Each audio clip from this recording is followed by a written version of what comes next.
Powered by Arkansas, for Arkansas. This is Inside Arkansas Live. And welcome into Inside Arkansas Live here on this beautiful day here in the great state of Arkansas. I'm your host, John Neighbors, alongside Curtis Wilkerson and Andrew Ellis, and appreciate each and every one of you for making us a part of your afternoon this afternoon. Happy Wednesday and happy Thanksgiving Eve to all of you out there, as we will be no longer live for Thursday or Friday this week here on Inside Arkansas Live, so it'll be a little short week. But man, oh man, do we have plenty and crazy, wild things to discuss today with the Razorback football coaching search. I'm not even going to ask anything else, guys, just the vibes right now as we're about to dive into the latest of what's going on with this Razorback football coaching search. Measured, excited, but not going overboard here. You know what I mean? It's that hit like a ton of bricks this morning. It's like, whoa, Golesh, are you serious? This is big time. And then we wait and we wait and we wait. And it sounds like things are very, very, very much trending towards Arkansas having their new head coach, but not quite. So I'm not trying to get too excited. We've been burned before, you know what I mean? But if Arkansas is able to pull this one off here, I'm not going to sit here and spin it to everybody like it's the best coaching hire in the cycle. And man, they got the best dude available. But we've been pretty consistently excited about him since we started this process. I think it'd be a really, really good get for Arkansas, and maybe exactly what they need to get this program back where it needs to be. Yeah, Alex Golesh was one of the easiest making the cases we've done because I think all three of us were very on board. You just look at the resume, you look at where he's been, and you look at the job he's done at South Florida, which I know some people will look at the record and say, 21-15 or whatever. That was a program that I think they had won 5 games in the previous 3 years combined before he got there. And so what he's done there, I'm very impressed with. So if this is a real thing, I'm very excited about it. Would love for obviously Trey Schapp's reporting to be to be true. I would also, I'm also just pleased that it does seem to at least be trending that direction. But like you said, it's not done until it's done. And so we'll wait and see how this thing plays out. I have some reasons for kind of concern as to why this might not be a definitive done deal. And we'll just have to see. I think it's going to be a long weekend. But ultimately, I'm excited that Arkansas is in this position where they have a chance to make a pretty good hire. At least that's how I would describe it. Yeah, and I think we can all go ahead and just say it, as you mentioned, and if it's Alex Golesh or Golesh, we'll find out exactly how it's pronounced here soon. But I think every one of us are in the camp of this would be a great hire or a solid hire, one that not everybody's going to agree with for Razorback fans because there's just no coach that everybody will agree with. But this is definitely considering where it was looking to go, assuming that it's true, and we're going to say that a lot. But the way that it was going, this is definitely an upgrade. But to just kind of set the stage for everybody, in case you haven't been able to check out what's been going on here today, it basically started earlier this morning at 9:25 this morning. Trey Schapp, who's a sales guy at the Buzz, said, he says sources, Coach Golesh, which is this but Alex Golesh has accepted an offer to be the next head coach of Razorback football. And as you can imagine, this kind of set everything on fire. Razorback fans retweeting it, and we were texting in our group and everything. And it's like, hey, if this is true, that's great. Because again, I think everybody for the most part was on board. But as we always say, and even in our great intro made by Gibb, when the latest news breaks, we always go live. Well, the reason we weren't going live just yet is because we're like, okay, well, we need to see a little bit more. We need to see a little bit more confirmation. And since that point in time, at least right now, at the time of the live and the recording of this, there has not been any other outlet that has confirmed this report. There has not been anyone locally over there, South Florida, Tampa, anything like that. No one here locally, no one here nationally. That's not to say it's not true. It's just been pretty silent, which, given the circumstances of how insane this coaching search has been with information, disinformation, things getting thrown around, it causes us to pause a little bit and just make sure that, hey, we need a few more confirmed sources and confirmed outlets to finally say, hey, this is official. But this is what makes it such a complicated deal is I want it to be true. You guys want it to be true. I think a lot of Razorback fans want it to be true. But it is just a little odd this day and age, considering when I know it's not the same level of Cal getting hired, but when Wes Moore broke the Cal news, it was like instantaneous. Yeah. And then it just set everybody on fire, and then it started getting reported. The fact that we've gone almost 3 hours without anyone saying anything is just really interesting. I mean, it is interesting. It may be just a little bit premature on calling it a done deal and everything. I think pretty much everybody out there is doing hey, it's trending in that direction. It sounds like this is where it's headed. But everybody quick to say, nothing official yet. So probably waiting on, the ink to dry and everything. And this is kind of how it works in a lot of coaching searches. Like somebody will catch wind of something and run with it. And then you really got to wait. And in terms of like, national guys reporting it or whatever, my thought process is just yesterday, we were reading a lot of those things where publications are putting stuff out there like, yeah, there's some frustration from, folks who cover coaching searches on the national level at the way Arkansas has handled it, from just putting information out there. There's a cat and mouse game that's a part of it, but you usually want to have good working relationships with people like that. And so probably if you consider that and just how everyone's just been doing wow, what is really going on with this Arkansas search? When you don't have a good read on it, you're not as prone to running with these kind of things. So I bet they're waiting on a green light from an agent, and then, hopefully we can get this thing rolling. But very, very interesting. It's I keep going back to everybody who was like, Arkansas is going to have clarity in 48 hours or whatever. We kind of waited and we waited and we waited. And then the Eric Morris thing went down yesterday, and you're thinking, all right, well, maybe that's it. So like he's off the board now. And then you wake up to this morning. So I guess those people in a roundabout way might have been right. And here we are, but we'll see when it becomes official. Yeah, and you guys remember yesterday, I can't remember if it was yesterday or Monday because the days are all just completely jumbled. But we kind of talked about this, and this was before we got the announcement of Eric Morris. But yesterday on the show, we were talking about how Oklahoma State guys were very confident that an announcement was coming, and it was either Golesh or Morris. They were very confident in that. We get the confirmation that it's Morris, and so then we all immediately looked to Arkansas, and we're like, all right, what does that mean? We hoped it would be as simple as, hey, Arkansas gets one guy, Oklahoma State gets the other. And so, frankly, like this does make sense logistically. Yesterday, literally 24 hours ago, it feels like forever ago, I was kind of asking you guys, I'm like, what would be the wrench in this plan? Why would this not be what we want? And so if it ends up being Golesh, like to me, again, that's a win. That's a big deal. And it would make sense. But like you guys both said, usually when these national guys start reporting it, it's because something happened. Either it's sent to the board for approval or, an agent put it out or whatever, like maybe both, or, there's usually something that prompts that. And so I kind of thought Trey's tweet this morning would be that moment where everyone would start doing their digging or everyone would start finding out, and maybe we wouldn't get confirmation, but we would at least get something, like I felt like Pete Thamel or whoever would make a phone call or two and either confirm or deny and then put out something. So I'm with you, John, where I'm like, dang, it's kind of crazy that hasn't happened. But I also think it makes sense. And so I want to look at this from the Alex Golesh perspective. If you're Alex Golesh and you're, obviously a huge hot board candidate at a lot of places, Ole Miss is something that Otis Kirk, by the way, has talked about. He kind of likes that Ole Miss job. That may or may not be coming open on Saturday. Maybe Missouri comes open, LSU's open, Florida's open. If you're Golesh, are you in a super hurry to sign? I don't think so. Like, why would you be? That's because that's the other deal too, is like you look at the timing, as we talk about, timing is so important and so crucial to this entire process. Yeah, I'm not looking at it to where because even if it's a job like Auburn, which I think Auburn's being connected with Summerall, but then we forget about Florida. Florida still is open, and it looks like Kiffin is kind of fighting out for that one. And if he goes to LSU, then what's Florida do? Like, there's just so much uncertainty and so much surrounding it that I just, if I was Alex Golesh, I wouldn't be signing anything until it's like, all right, this is time. And that's the thing, is that nothing has been signed. It's not even been, at least according to, I think it was either Trey Biddy or Brandon Marceau or somebody, but said that it hasn't even been put forth to the Board of Trustees to approve yet. I mean, it just hasn't even gotten to that stage. So that's why it's like we're being really, obviously, talking about it, but also being very cautious when it comes to all of this, because there's nothing finalized in this whole thing.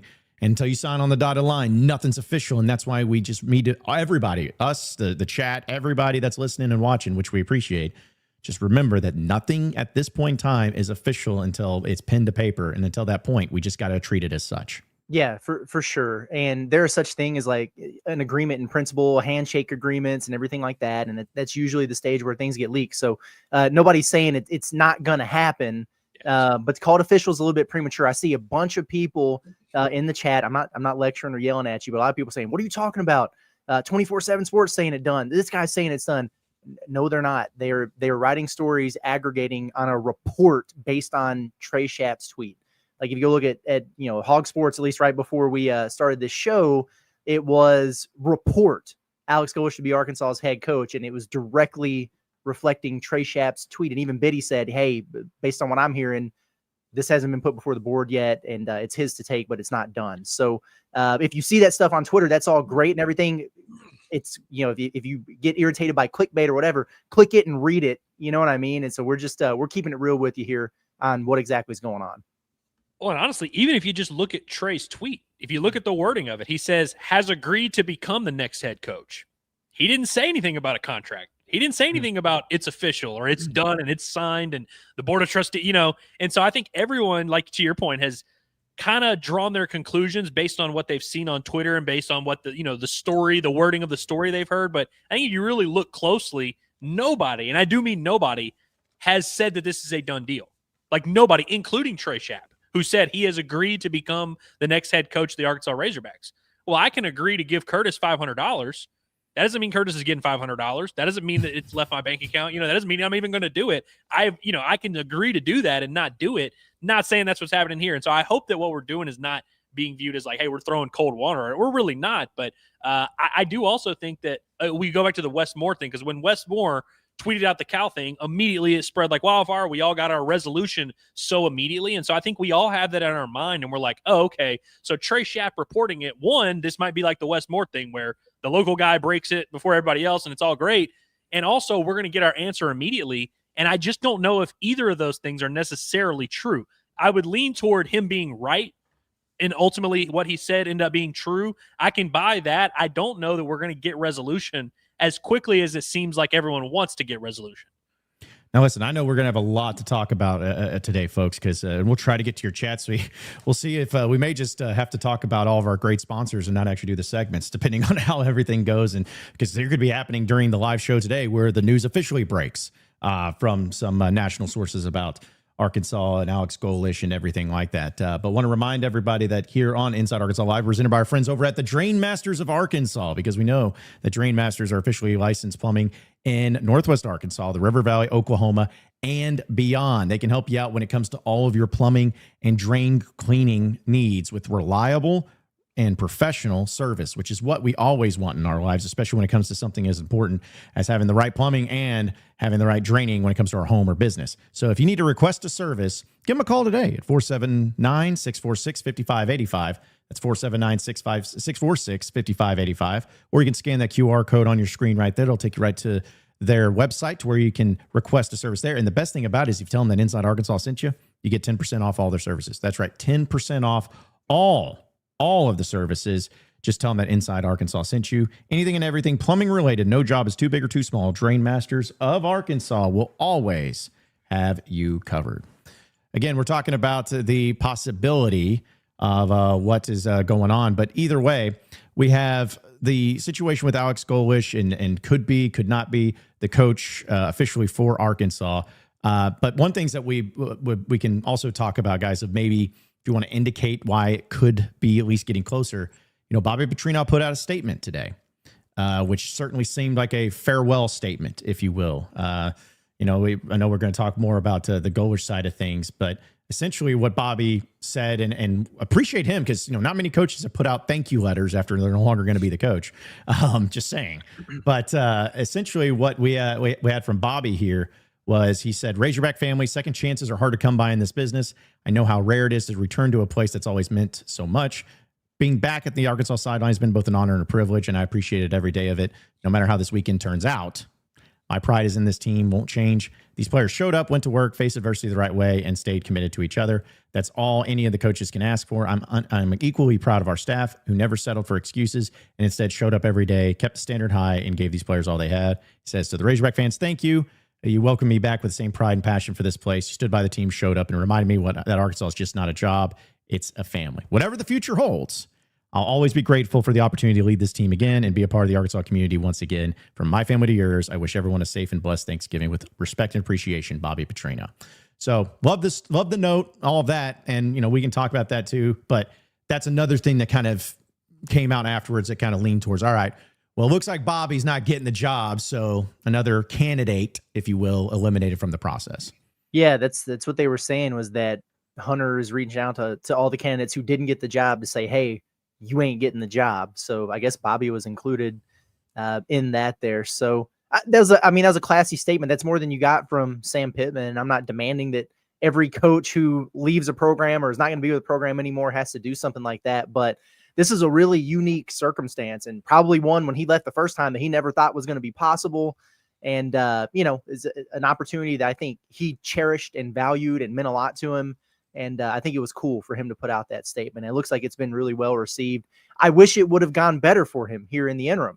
And I never thought, hey, they just need to, I hope that they hire Bobby long-term. I never really thought that was the long-term answer, but I wish it would have went a little bit better for him. And now I really, really hope that they beat Missouri. Like, dude, go out with a dub. You've earned it. We appreciate you for running it back here. I hope that this ends well for him and that he can kind of leave with a little bit better of a taste in his mouth than losing 7 straight games and calling it a day. Yeah, I really, really appreciate the statement. I thought it was very classy. I could not give him a better grade for the statement. You know what I mean? Like, if you were going to make a statement, you're going to say anything. And by the way, he doesn't have to say anything. Nobody would have even really held it. I mean, I know we joked about Sam Pittman, but like, would we have really even thought about it if Bobby had never said anything? Would we have been like, come on, Bobby, why aren't you putting out a statement? Like, we would have been fine. So I appreciate that he did it, and I appreciated that it was a well-worded, well-thought-out statement. In terms of how this relates to this whole thing, I do kind of buy that this means that Bobby has been told he's not getting the gig. I don't know if this is quite confirmation that Alex Golesh is the new head coach, but I do buy that, like we've heard candidates being informed they're not going to be the guy. I do actually think there's something to that statement is definitely a direct result of that, in which case, cool. And like you said, I hope they beat Missouri Saturday. I mean, we all hope that would be a cool way for it to go out. And I certainly don't hold Bobby in as high of regard as some other people in the fan base, but I certainly don't hold the troubles of the program currently against him in any real tangible way. No, not at all. Not Other at all. than And that's the 2011 stuff. Actually, that I do hold against him, but that was a long time ago. Yeah, I'm always going to be thankful for him and everything, kind of like what we talked about before. But it's like these are the things that kind of start coming together of like, all right, well, then if it's not Bobby and we know it's not Eric Morris, and there's always the names that have been or haven't been thrown around. It's like that's why it keeps kind of circling back to like, okay, Golesh seems to make sense. Golesh seems to be the thing, and that's what's made this even worse. And this is not even a knock against Trey Schapp or anybody, but the reason I'm even like triple, quadruple extra apprehensive of all this is just because of how much chaos has been going around with this current coaching search of names, of information, of things that, you got one person from national saying this and one person locally saying this. You got one person regionally saying this. So it's just been so chaotic. And that's where, because I was talking to somebody, they're like, hey man, when you guys going to go live? You guys going to go live? It's like, we'll go live when we get something done. And that's, I think, why everybody should be apprehensive of anything at this point until we'll go. If it starts coming out, like we said about national people saying it's Alex Golesh, okay. But it's like one of those things where I'm still not going to feel 100% about until I actually see that tweet from the University of Arkansas, the press release saying, hey, this is the guy. Because that's just the type of coaching search this has been for Arkansas. Can we also clarify real quick? Because I saw a few people that are like, why are y'all going live right now? Because it's not official. We do a noon show every day. We were going to go live at noon no matter what today. This is not our live in response to murmurs. Welcome to Inside Arkansas Live. Yes, right. This is just our show every day. And to that point, we're doing all this from the Arkansas side and we're the national reports and all that. And I saw a tweet from somebody who writes for the Tampa Bay Times, like the paper there for South Florida. And he says, I've reached out to the highest echelons of South Florida athletics regarding the report out of Arkansas. No response yet. Take that for what it's worth. Additionally, that report is more than 2 hours old and no national outlet has followed up. Again, take it for what it's worth. And that was right before we got started here. So it's unique in the sense that nobody has been able to take this and run with it yet. But yeah, hence the hesitation to jump the gun on our end and go live a little bit earlier than expected there. But we'll see. We also kind of have a rule of like, if something happens, it's like 10:30 is like our cutoff. Like if something happens at 10:50, we'll just wait until noon. If national guys had tweeted it at 9:50, we probably would have gone live at 10 o'clock. That's just how we would have done it. And you know what's interesting about this is it's a lot of these names have held steady from the beginning of the search all the way through. And like, people don't want to hear it, but Ryan Silverfield has been a name from the start all the way up until now. And so is Golesh, and so has Eric Morris and all those guys. Summerall, people thought it was maybe a little bit of a lofty goal there for Arkansas. Kane Womack just became, a name that drew a lot of more interest over the course of the last week or so or whatever.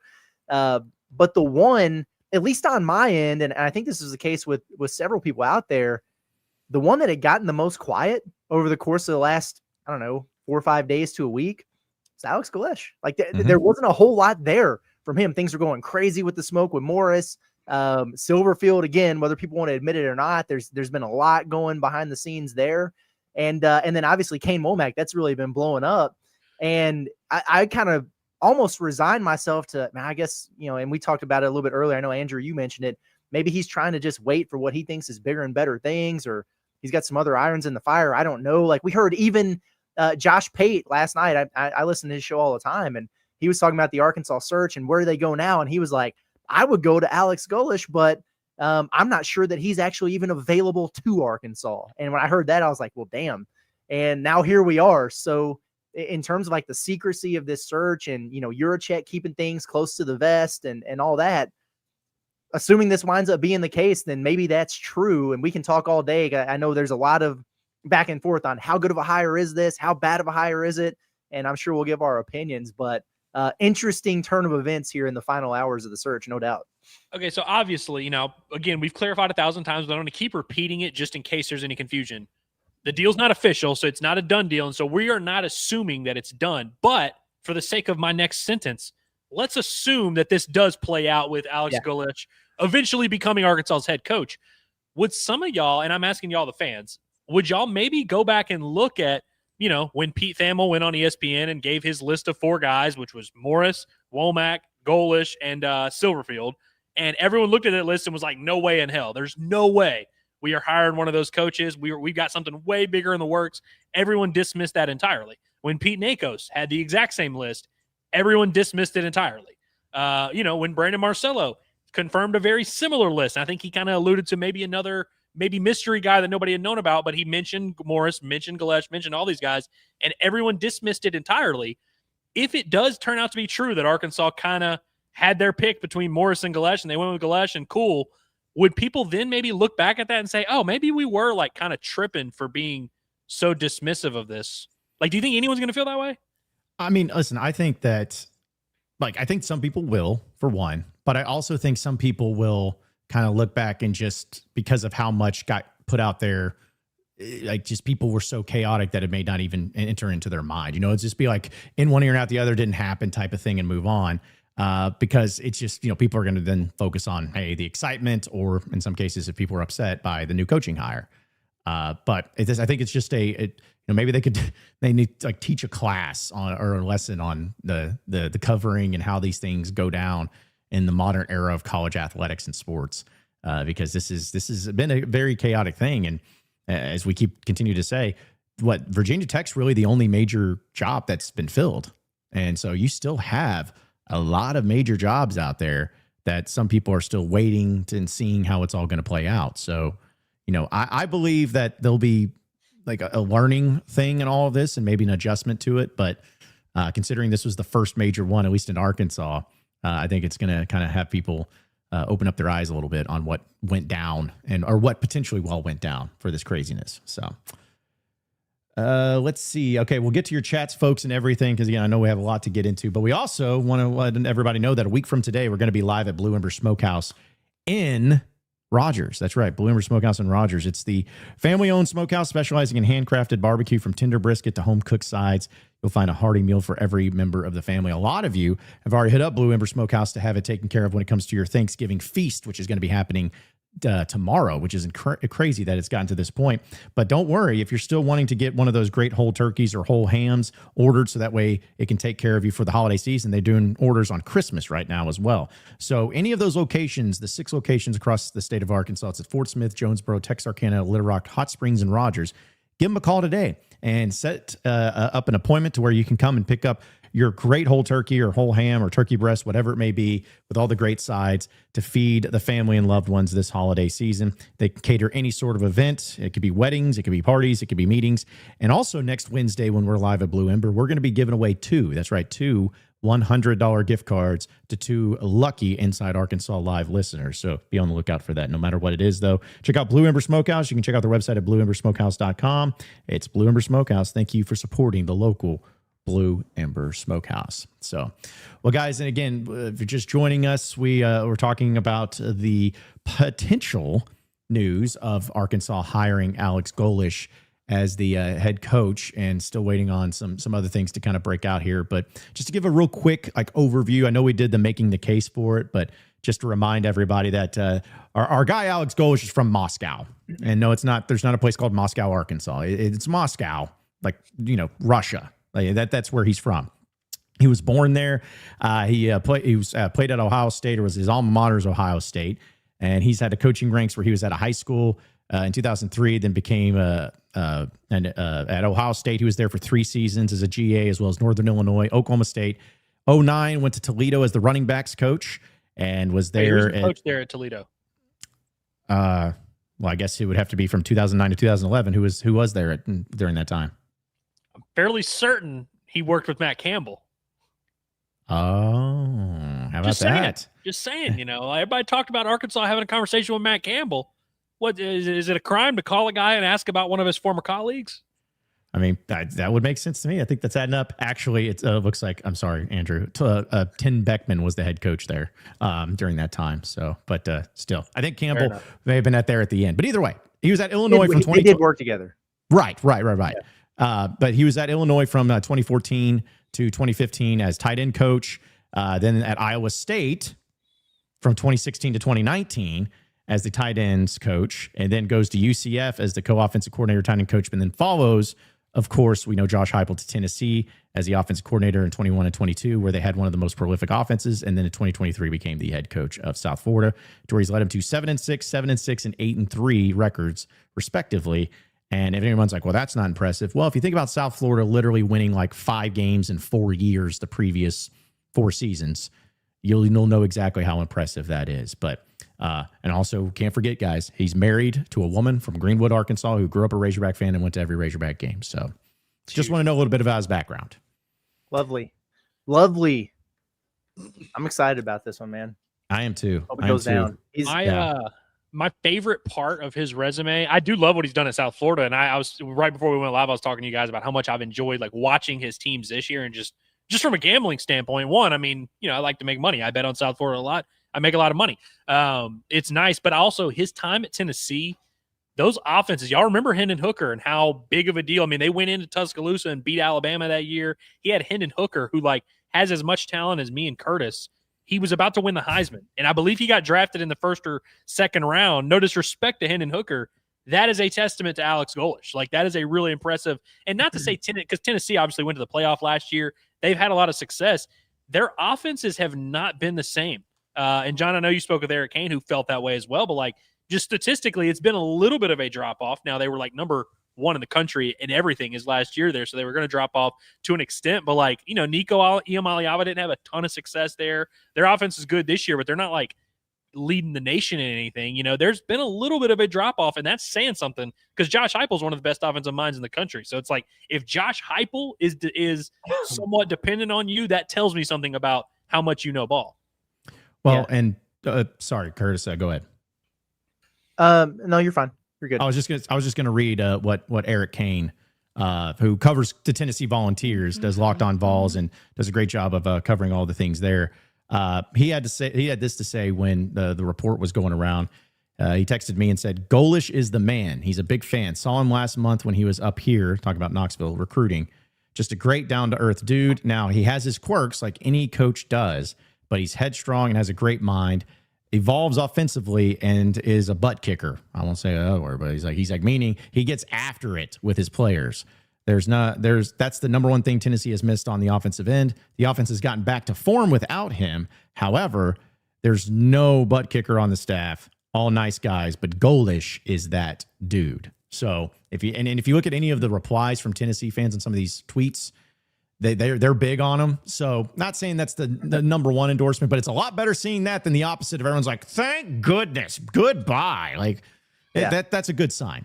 I've seen so many Tennessee accounts do the expletive, like just insert one there when they're quote tweeting that report or whatever. So yeah, it's this is cool, man. There's some people that are going to be pissed off, right? If this winds up happening because they were expecting the Calipari type of splash hire. Even if you were expecting that and you wind up getting Alex Golesh at the end of it, I still think it's like a triple. I mean, this is a good hire, young up and coming guy, a lot of upside. Is there bust potential there? Sure. There is with every coach that you could possibly hire. But I think for those who went into this coaching search with, I'm not saying that you shouldn't have your standards set high, so don't misinterpret the words that are coming out of my mouth here, but like with a rational viewpoint of what Arkansas was probably going to do here, then I don't know how this isn't a really good hire that you're excited about, assuming they get it across the finish line. But yeah, you can go back and forth with a lot of things.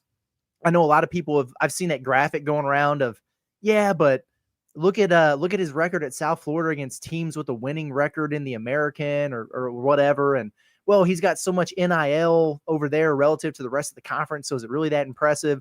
And then the other people will say, did you see South Florida before he took over? And look what he's done there since. So we can argue it in a million different directions, but I'm kind of with you, Andrew. Like the things that I'm most excited about are some of the things that he's done in the past, the things that he's learned offensively, his mind there, and the dude can flat out recruit, and he can recruit the state of Florida. Go get me some dogs from Florida. Bring them in here. I see that offense. I've watched South Florida play several times. It's explosive. They're entertaining. It's fun to watch.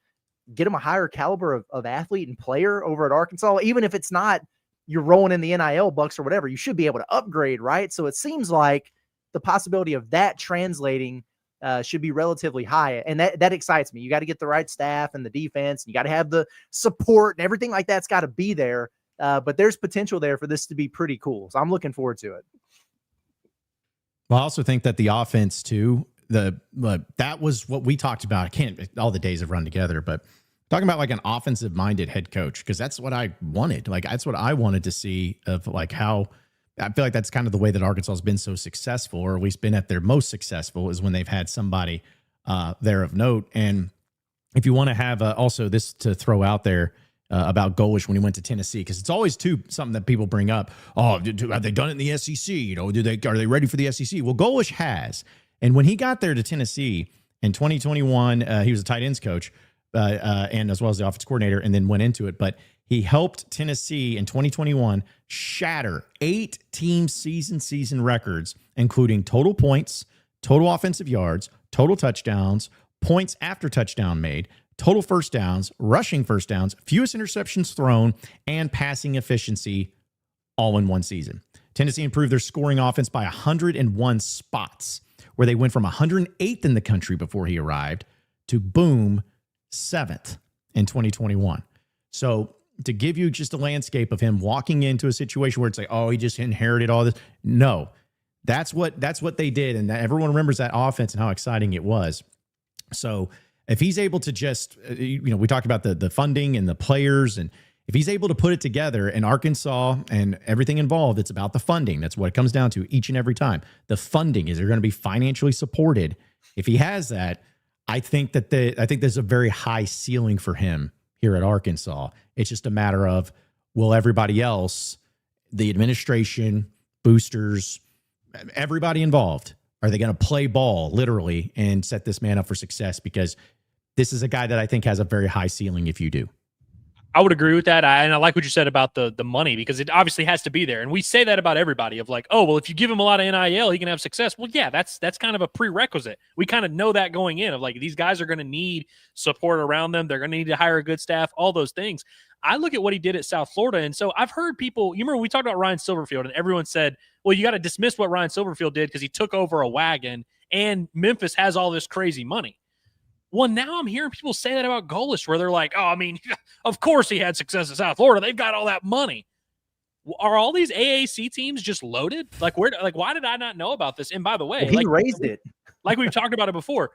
South Florida was not a place that historically had been cooking. Memphis was. South Florida was not. Charlie Strong, who was at Texas and at Louisville, had a lot of success at Louisville. He failed miserably at South Florida. So if South Florida is this job that like everyone has success at, how come the recent coaches have not been having success there? And if Alex Golesh did in fact raise a ton of money at South Florida and he had this loaded NIL budget, I kind of am encouraged by that, because I'm like, damn, if you can get money to South Florida, you know, and I know there's a lot of money in the area of South Florida, like Miami or whatever, but it's like, if you're getting an NIL budget at South Florida, what is that going to look like at Arkansas, where you've got a state full of big donors and stuff? It's like, that actually is intriguing to me. I'm not sitting here reporting for you a fact like, oh, Alex Golesh, since he had NIL at South Florida, he's going to be loaded at Arkansas. But that actually is kind of intriguing to me, his potential as a young, energetic guy who, like you said, John, people that have been around him really respect him and like believe in him.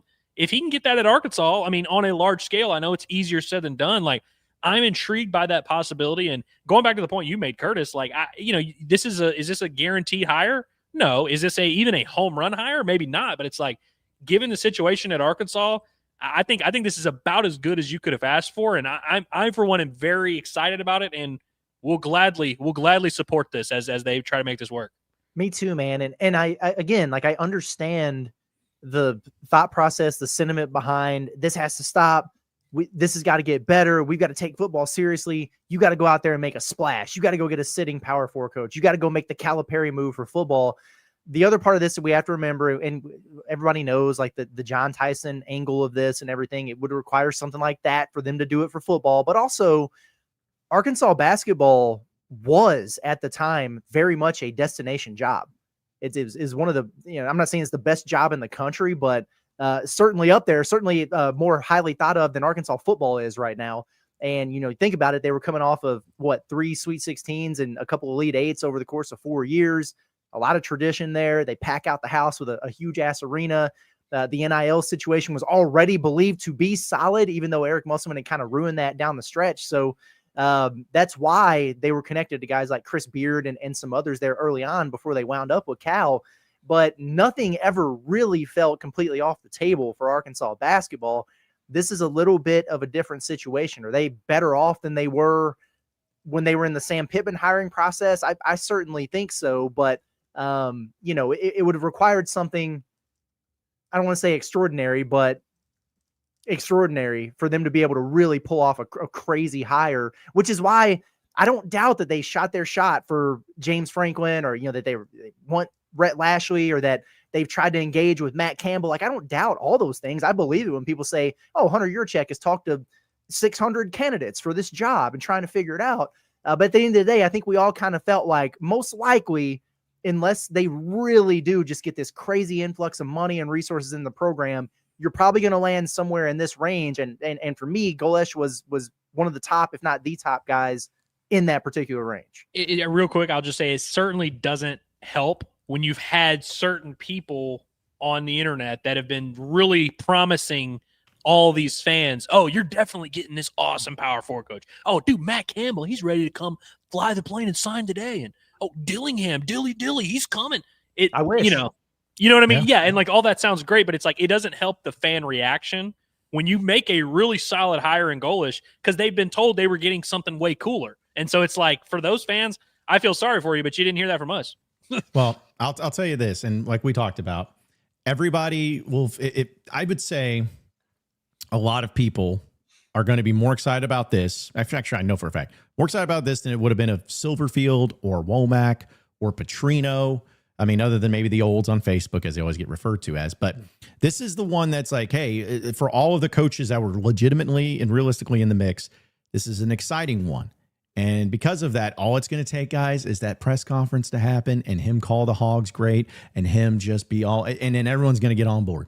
Everyone's going to get on board. It's just the initial reaction. It's kind of like when you open up a Christmas present and you're like, I didn't ask for this. This is crap. But then you start thinking, it's like, this is really useful and this is pretty cool. And suddenly it's no longer crap. It's just a matter of the initial reaction, which leads perfectly into our Alumni Hall question of the day, presented by our friends over at Alumni Hall. It's the ultimate Razorback shopping experience. If you're going to be having some new Razorback gear that you want to show off for the new head coach, allegedly could be Alex Golesh, we will see. But if it ends up being him, well, you better have the nicest and newest and greatest Razorback apparel to rock to that a ceremony that they'll be having when the coach is announced. And if you're going to do that, you got to do it with Alumni Hall. You can have it shipped directly to your door at insidearkansas.com/alumni hall. You can see all the different apparel that they have to offer. But also, too, don't forget, Christmas is around the corner, and you're looking for some great gifts for the fam. Maybe you're trying to have that husband or wife or that fiance that you're trying to convert over to Razorback fandom, and it's going to start with Alex Golesh. Well, you can get him none of those great Razorback apparel items with Alumni Hall. You can shop them in person at 3417 North College Avenue or online at insidearkansas.com/alumni hall. It's Alumni Hall, the ultimate Razorback shopping experience. And for the Alumni Hall question of the day, guys, I simply asked it once again just to kind of get the gauge. Would you be excited if Alex Golesh became the next head coach of Arkansas officially? And all the Razorback fans in the world voted in this, so that's why it's 100% accurate. 76% of you say yes. You will be happy. You'll be excited. And I'm good with that because, again, you're not going to please everybody. And the 25%, I would assume, are probably people that were just had their heart set on another coach. Understandable. But I think for numbers wise, 3/4 of the vote is a pretty good start and a good way of saying, hey, this is a good spot. This is a good spot. I like that. And I keep thinking back to all the making the cases we did. And I mean, we've had so many conversations about this, fellas, but we can argue the resumes of all these guys. And like, I remember when we did the Ryan Silverfield thing, and it was like, okay, boy, nobody's excited about this. And he's got the lowest, positive response to these kind of polls that we did for all these dudes. And why is that? Because like he beat Golesh and, he's got all these 10 wins, like more of a track record and everything. But we kept coming back to, he don't really have motion like that, and there's just something about Alex Golesh and the way he carries himself and kind of some of the stuff that you got from Eric Kane about him, his demeanor. He's fiery. It's exciting. There's just something about him that even if he's, less proven and yeah, there's risk involved, comparatively speaking to some of these other guys, not all of them. It's like, okay, but I'm picking up what he's putting down here. Like I could get behind this. I could buy into this because of the way that he carries himself. And that's something I appreciate about him. And it seems like for those who've been paying attention, at least in that poll, a majority of people do feel that way in the end, even if you're in a situation where you wanted something bigger, and that's okay. I would love for Arkansas to get Matt Campbell or Dillingham or anybody like that. But if you move beyond that and you just look at this for what it is, assuming they make the hire official, I do think that eventually people are going to be supportive of this move, though, and even the ones that are on the fence. Yeah, I think 76 is a good number. Worth noting, it's more than it was for Eric Morris. I mean, we literally 2 days ago did it for Eric Morris. I think it was like 63, 65, and we were kind of like, dang, it's like damn near a coin flip. And to the point you were making, Curtis, I agree with it. It's not like a group of 5 guys always going to be a risk, but would we agree that like if you're going to hire a guy from the group of 5 level, this is about as good as you could do. Like it would be harder for that number to be higher than 76 outside of like Lane Kiffin when he was at FAU, where it was like a guy that had already been a head coach at big schools and had bounced back. Like there's really like I really can't think of many examples over the last decade of a group of 5 coach out there. Maybe Hugh Freeze when he was at Liberty. Like I don't know what his approval rating was at Auburn, but my point is like it takes kind of special circumstances for you to hire a group of 5 guy and also be excited about it. I'm not saying you need to be excited about this, but I do think this hire fits that criteria. Yeah, I do too. Sorry, Curtis, you're about to say something. Well, I was just going to say, thinking about like the PR of it all and, what gets people excited and everything. Part of the risk of something like this leaking early and then you find out it's not official, there's always the chance that it doesn't work out, even if it's slim. But if you'll indulge me for just a moment, what if it does fall through? Like, what if it did? Because then we're reaching critical levels of, oh, bleep. You know what I mean? Because what does that mean? Because popular belief is, okay, well, next up would be Kane Womack or Ryan Silverfield.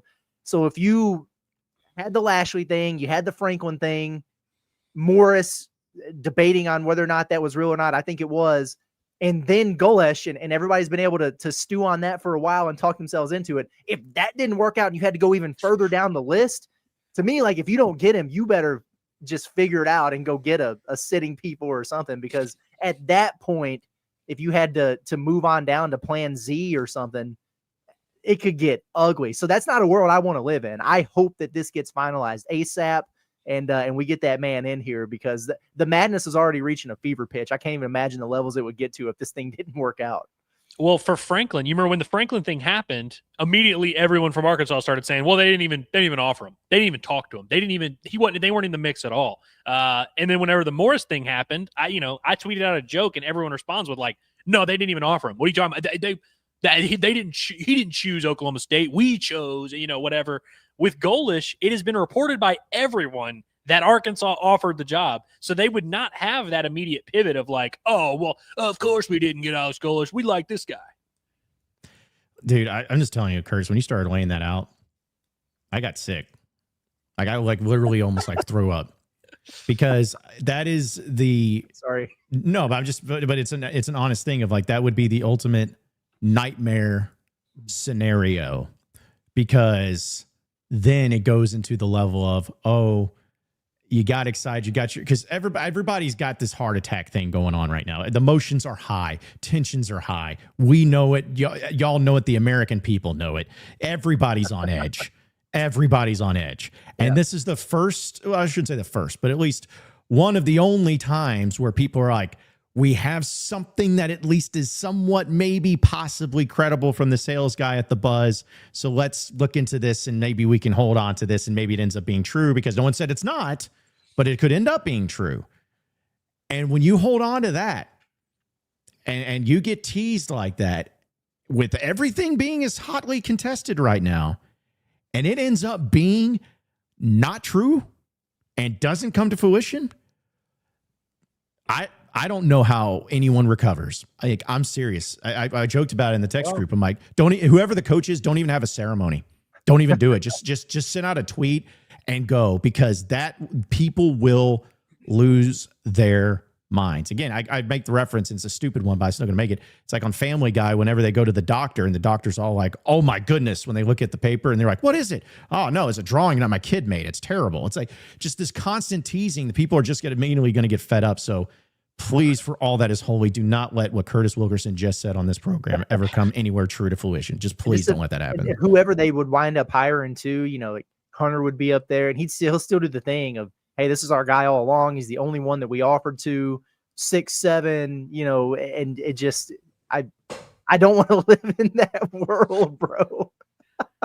Do you think Hunter Yurachek's 6'7" thing affects this decision at all? Like, you think Golesh was watching last night? Has that made it to his desk? But no, because we wouldn't be having this conversation today if he saw that.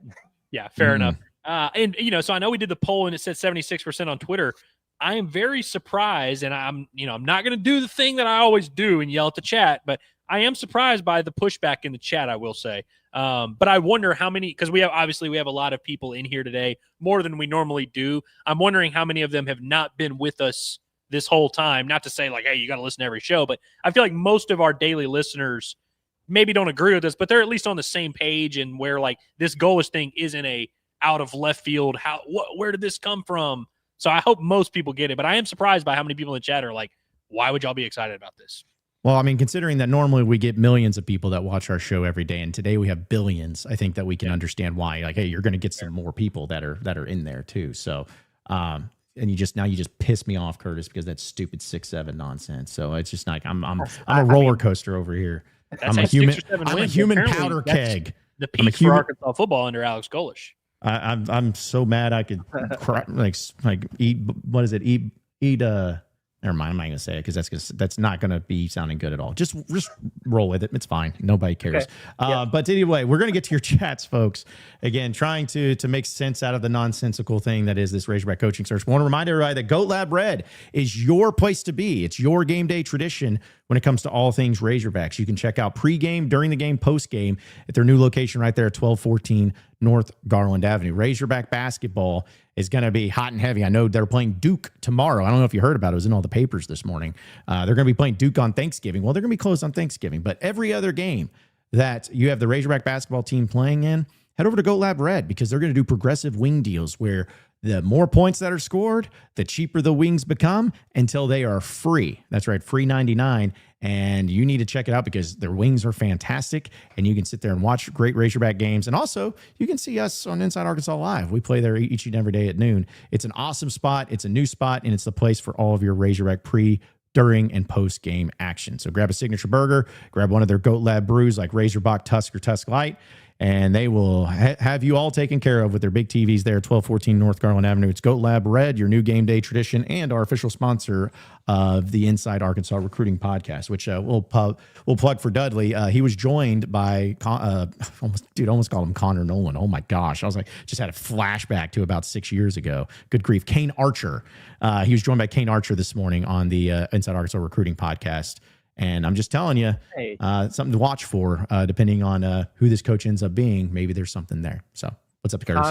Connor, Kane, Reese, Rich, whatever you want to do. It's all right. You're close. You're fishing over here, Curtis. You're about to set me off. I'm just telling you about all this stuff. But okay, so we'll get to the chats, folks. Again, really appreciate it. We're about to do that, but I want to bring this up, guys, really quick. This is not anything confirmed, not anything news, spec, whatever. What if I told you guys I have a media guy that I know up in Illinois that just messaged me? Illinois, in Champaign, Illinois, if you would, and just said that there is some speculation going on up there in Champaign, Illinois, that Barry Lunny is going to be the offensive coordinator of the University of Arkansas. Hey, that's all it is. It's just, I'm not saying it's true at all, but it was just something I'm like, well, that is kind of interesting because this is a guy who's like covers Illinois. It's not, Jim Bob Duggar or whoever it is down in, whatever. But I just thought that was interesting.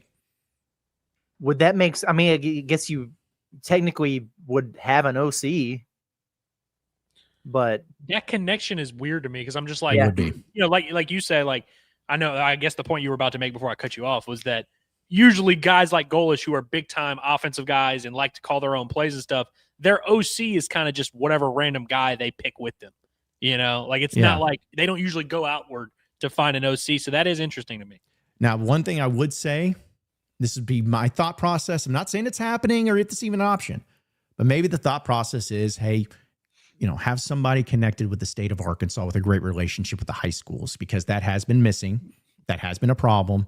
And maybe something to that extent, where it's like, hey, you're the offensive coordinator, but I'm actually the one calling the plays. You know what I'm saying? Like maybe do that way. His current offensive coordinator is from the state of Arkansas, Cody Burns. Boom. If he wants that. And where did Cody Burns go to high school? Fort Smith Northside. Where did Barry Lunny go to high school? Fort Smith Southside. Man, we could, the dueling river valleys of offensive coordinators. Wouldn't that be something? But anyways, it's not anything that's actually being reported. I just wanted to throw it out there as just a little nugget. No, I like that. That's interesting. That'll be the next part of this. Like, search season isn't over. We still get to talk about these things and what the staff is going to look like. People would be much more interested in the DC hire, I guess. But we got portal season. There's a lot going on here. I know. Yeah, we're the portal season. We just may have to put like Shane Dudley to a chair and just have him just do lives of every portal edition. Like, it's just going to have to happen. Like, I got in my own head talking about that stuff earlier. Now I'm tweaking a little bit. Like, I really don't want this to not work. I know. I'm over it.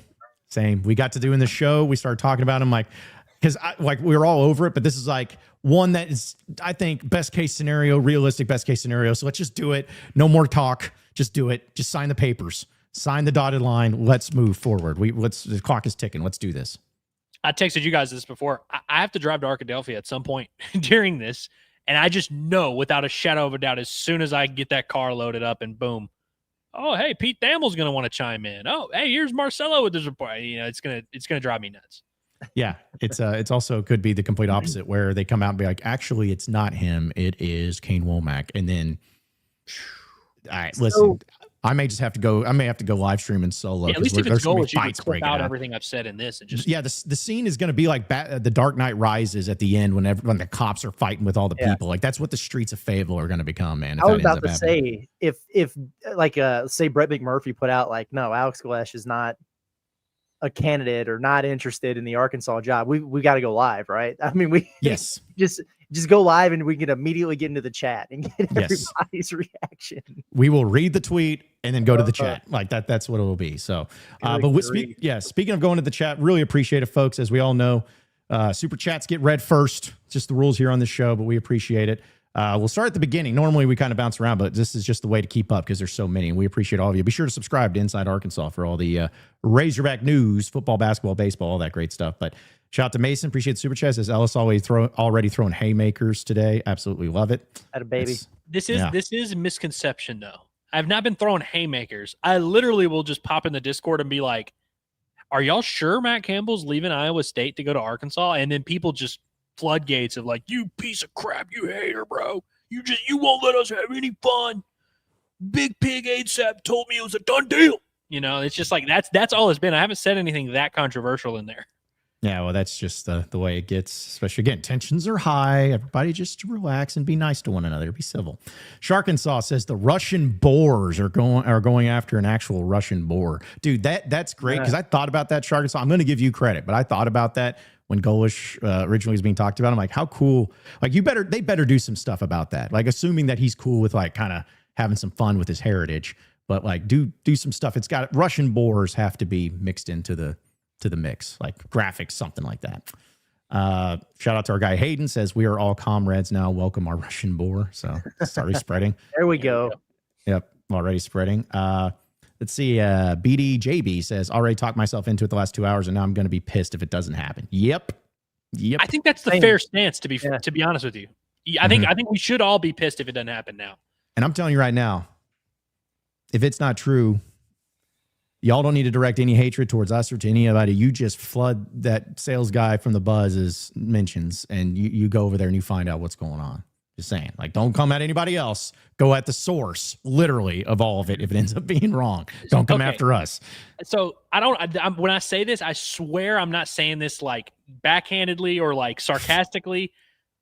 Part of why I am inclined to believe this report is because it would be so insane to report it if it weren't true. If you weren't 1,000% true, like it would be such a bold move. And so like, I'm inclined to have to hear it out. You know what I mean? Right. Because it's like the riskiest report of all time, frankly. Mm-hmm. If it doesn't come to fruition, like it's over.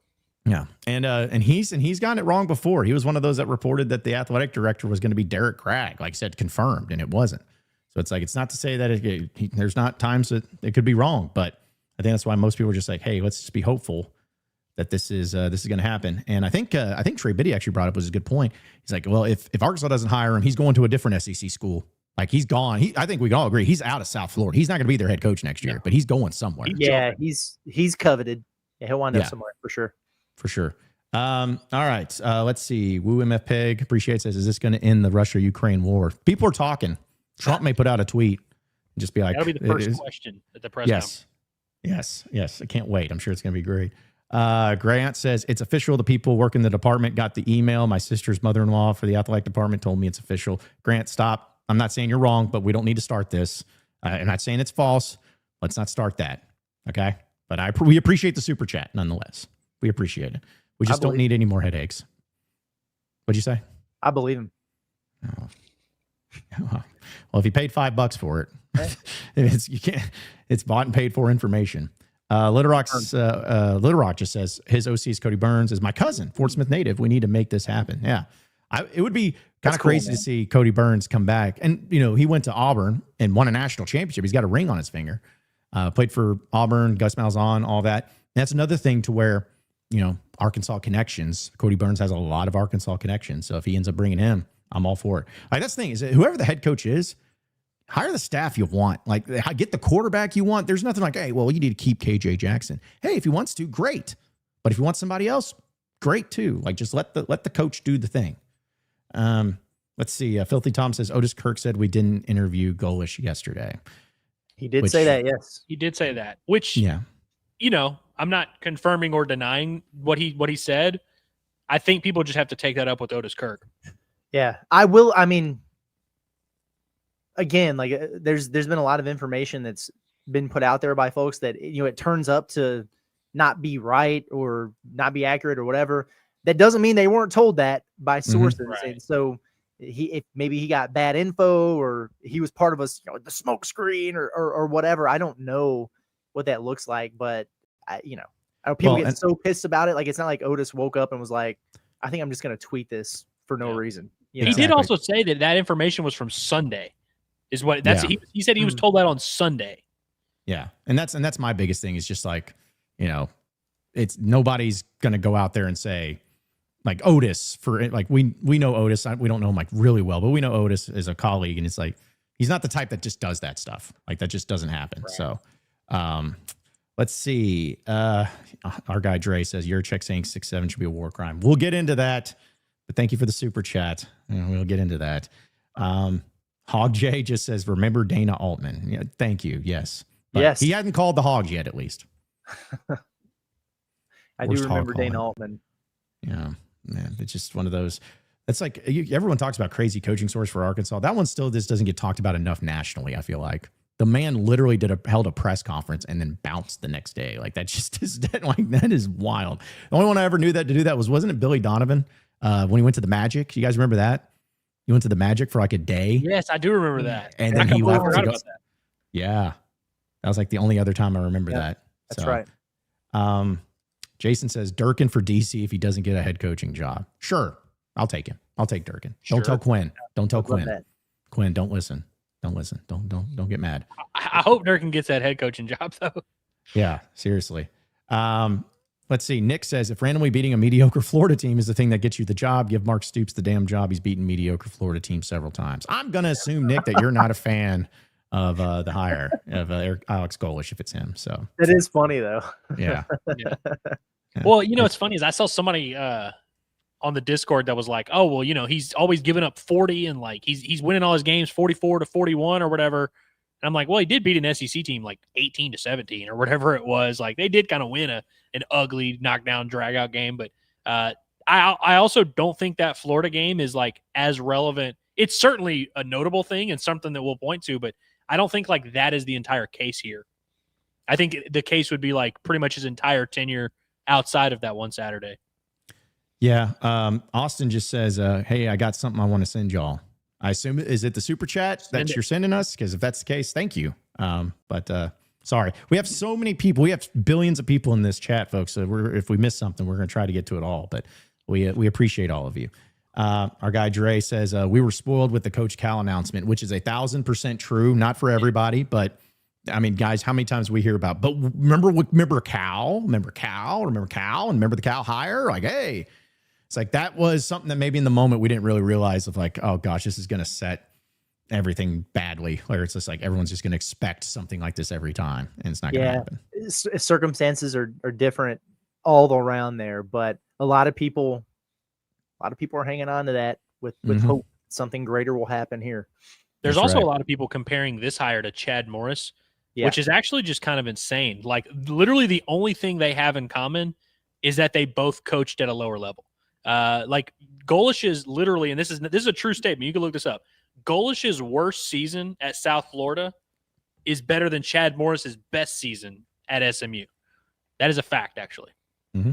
Well, and my only thing too is like there's a lot of coaches, man, that have went from this level to the next level to the SEC level and have done phenomenal. Like in fact, most great coaches that came into here were at a lower level, and it panned out for them. Not just here recently, but just over time. It's happens often. So just remember that it doesn't always have to be doomsday scenarios.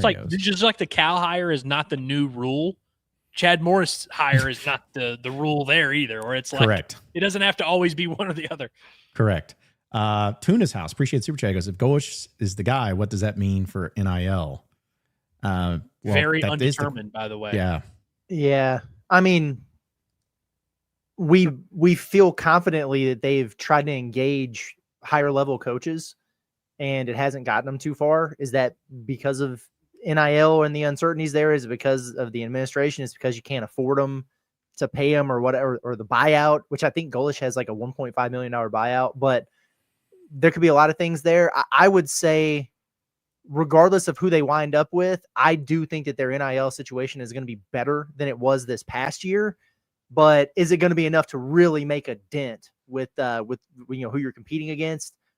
that I don't know. And so if it's Golesh, I don't think all of a sudden they're going to be top 5 in the SEC or something in NIL. But he, it was, people were wondering, like, where did he get this money at South Florida? And he works really hard at that stuff. Like, he's relentless on the recruiting trail. He's relentless, in his pursuit of raising funds and everything like that. At Arkansas right now, you need somebody who is willing to be boots on the ground and do that and drum up that support. I think he could do a decent job of it. Like, I don't think it would be crazy, but I do think their situation would be better than it was, for whatever the hell that's worth. There definitely have been some people recently who have shared optimism over Arkansas's potential to fundraise. Yeah. I would not like to confirm or deny that. I would just like to say, like, agree with your point, Curtis, that, like, if Arkansas randomly has working with a substantially increased NIL pot, that would be very notable. So if you hear someone say that, that's pretty, like, that's a big deal. And I'm not saying you should dismiss it, but it's like, I think some people keep saying that of like, oh yeah, Arkansas is they'll have more money. And it's like, they keep saying that as a vague thing. It's like, I don't know if that's necessarily true. Yeah. Real quick, by the way, Clint Sterner just tweeted out, Arkansas Razorback football is in a bad spot right now, y'all. Okay. Huh. Now I love the hire even more.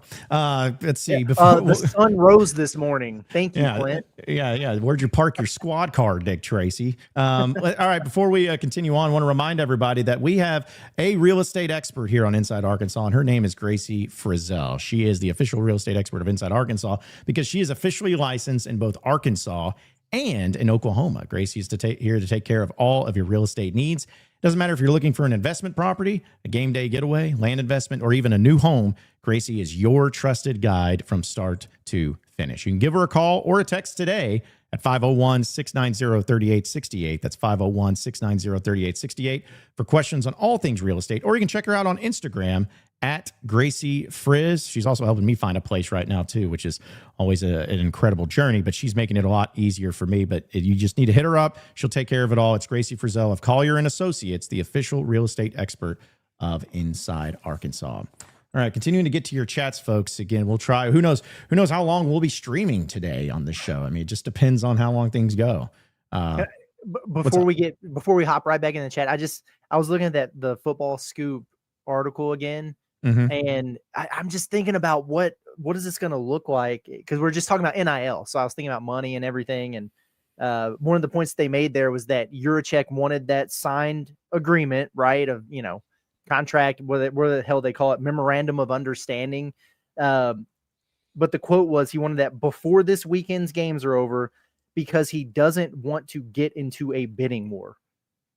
And so it's like, are you hard capped on what you can offer here? Like if it gets much beyond where you're at right now for Golesh, and like, no disrespect, because again, we do think he's a valued candidate and there's gonna be other schools out there for him, but this is not like James Franklin here. You know what I'm saying? So what does that say about, if you're already worried about, oh God, are we gonna have to get in a bidding war? Like, I mean, how much are you gonna have to raise the price to get this guy? What does that mean for NIL? What does that mean for the staff resources? What does that mean for all the influx of millions and millions into the football program? If you're already having that conversation about a G5 hire. I also look at this like from the lens of Arkansas, for a lot of those reasons you just laid out. I don't think Arkansas is the school that holds a ton of leverage right now, where their coaches have to work on their timelines or whatever. I also think, and this, don't yell at me when I say this stuff leaking out today, and it now being a common, widely accepted truth that Alex Golesh is going to be the next head coach at Arkansas. That takes even more leverage away from Arkansas. Now there is way more pressure on Arkansas to get this deal done. They pretty much, like we said earlier, have to get this done. They cannot fumble this bag as they enter what appear to be final negotiations. That's a term that several different people have used. Final negotiations. Arkansas has absolutely 0.0% leverage, especially with Ole Miss potentially about to open up, LSU still out there, Florida still out there, Penn State still out there, maybe Missouri opening up. Like, not that Arkansas doesn't have any, but it's like it now being a widely known thing that, like, if Arkansas doesn't get Alex Golesh, it's, they whiffed. Arkansas has to get this done, and that is not a good development for Arkansas. Not saying it's going to derail the deal, but it's like it definitely doesn't help. It doesn't help Arkansas in these negotiations at all. Right. No, that's a good point. Our guy Joshua says, Super Chat appreciates this. I admit I did not think we could sign Golesh. Well, hadn't been signed They yet. haven't signed him yet. Yeah. But yes, it's in the stages of getting to that point, though. And I think that there's a lot of people that kind of felt that way, too. I was one of them that felt like, I don't know if they're going to be able to pull off that. I was looking at other things, too. So, but shout out to Hickory Hog. Appreciate the Super Chat. Says, so if Golesh is the coach, does Malik Thomas score 25 plus tomorrow night? Does Boozer have nightmares for TB for weeks to come? These are the things we need to know. Whatever that is, Woo Pig and Russian. So yes, all those things happen. Those basketball things are going to happen regardless of if Golesh is the coach. So Cowboys are chomping at the bit to get out there. Yeah, dude, it's going down. Arkansas beats Duke tomorrow. They bring Golesh out for the Louisville game next Wednesday to call the Hogs in front of hopefully what better be 20,000 people, and it's going to be electric. I just get the goosebumps going, man. Get the goosebumps going. Filthy Tom, appreciate it. He says the best case for Golesh right now is how he aligned boosters and admin at South Florida. Mm-hmm. He got the money flowing there, which is true. Yeah, factual statement. You need a unifier. Said, if you're Arkansas, you want a guy that has some experience doing that, and he's going to have to. It's a lot harder to do it at a place like Arkansas, I'd imagine, but I am intrigued by that potential. Yeah, especially given the public statements that Hunter Yurachek made and his lack of success in doing it himself. You've got to be somebody who can hit the ground running from that standpoint for sure. Yes, absolutely. Absolutely. Let's see. Mr. Coxey gave us a super chat with no chat, but he's followed it up with another super chat. Which he didn't have to do twice because we had the other message, but we appreciate it nonetheless. He says, there is a Moscow, Arkansas, south of Pine Bluff, I believe. I know what's funny is I didn't know that. I was kind of joking, but now you say it, I believe it, because it seems like there's always a city or a state or a country in Arkansas. Yeah, it's just like, yeah, there is this thing. But I don't think he's from there, though. I think he's from the real Moscow, the big Moscow. Which is a little bit different. Oh yeah, what plot twist that'd be if he was from Moscow, Arkansas? Man, that would be. The Wikipedia had it wrong. They're like, no, he's actually born in the state of Arkansas. Yeah, it's a 13 miles southeast of Pine Bluff, and it's part of Jefferson. It's a unincorporated community in Jefferson County. So, man, Woo Pig. Craig, I appreciate the super chat. He goes, Golesh is not a farter. He is going to fart around. This tells me the money is right, NIL is right, and we're going to get a scheme that has proven successful by multiple coaches. The ball response alone is impressive. Go Hogs. Yes. Yeah. I agree with that. Response, that means something to me. Yes, which is weird because I don't like getting excited because of something that Tennessee's doing. It's weird. But no, it's just anytime you start doing with the farts, Craig, I don't know really where it's going to go, but that's true though. It's a good statement there. Not going to fart around. Shout out to Guy Dre says, can we make Razorback Russian hats? I mean, I'm sure. I don't know how you would do. I don't know how you would do that. I guess there'll be somebody that does. Alumni Hall will probably find a way. I get what's the what? The Russian flag. Like, what do y'all know what the flag of Russia looks like? I haven't kept up with Ole Miss fans have adopted the Trinidad flag. Yeah. The Russian flag is just literally a white stripe, a blue stripe, and a red stripe. So, maybe do something with that. But I don't think anybody would be looking at that and being like, oh, yeah, that's the Russia flag. I think people would be like, what is this? What are we doing? Well, that's not the Arkansas State flag. Something like that. But I'm sure somebody will do some apparel and whatnot on it. Again, all these super chats, we appreciate it. Chris says, Golesh completely raises our floor, beating who we are supposed to beat, and better bowls on the horizon. It's true. I hope that is a true statement. Yeah. That is the idea. You're going 2-10 this year, so get us to the Vegas Bowl in year 1, and then give the man a lifetime contract. Dude, if we're in Vegas 13 months from now, yeah, we'll be good. Yeah. Hashtag no Liberty Bowls. Hashtag no Liberty Bowls. Cubs fan, appreciate the super chat. Says just tuned in, and my guys are already on board with Golesh. Love to see it. Let's do this dang thing. Let's get it. By the way, I saw an inquiry in the chat that was like, are y'all serious? Like, do y'all really believe, y'all's excitement that y'all are sharing? Because y'all have said that y'all will be excited no matter who the coach is, which, to be fair, we have said. I would say, honestly, we have a video on our channel titled Making the Case for Alex Golesh, or that's, at least what the thumbnail says.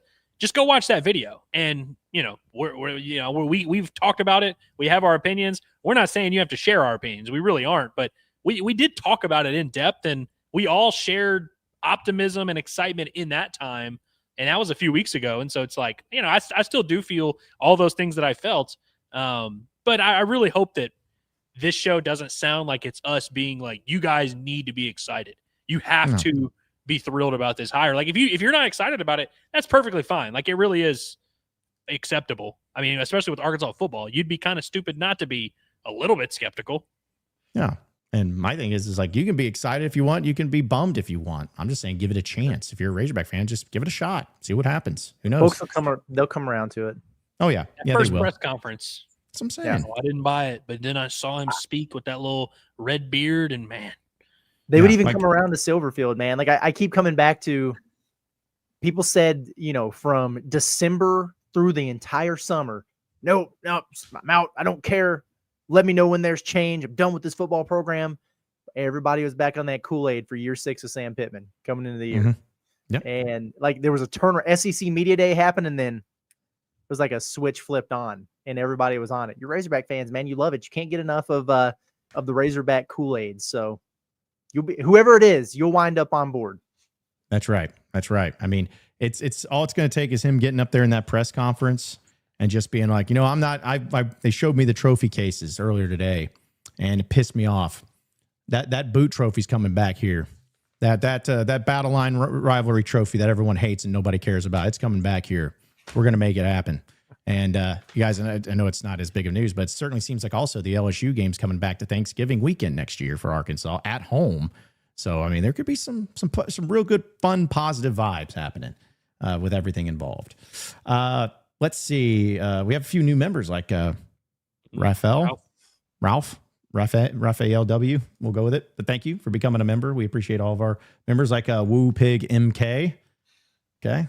Well, I have a feeling I know what that's from. Yeah, but thank you. And good profile picture. Yeah, that's true.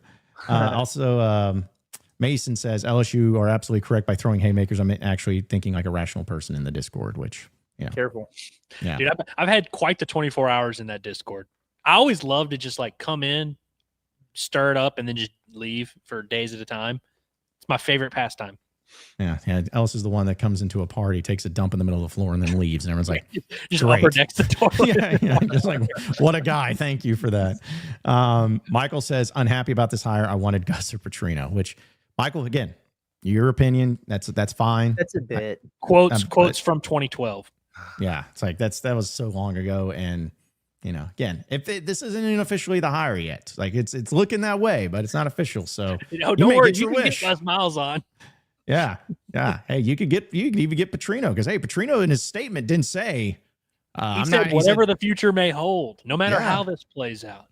Yeah, it could be the old the bait and switch approach that ends up getting you all. It could end up happening. So maybe that's all part of his ploy to just even tug at the heartstrings and drum up more support. That way, if they shit the bed here, then all of a sudden he can just be like, beat Missouri.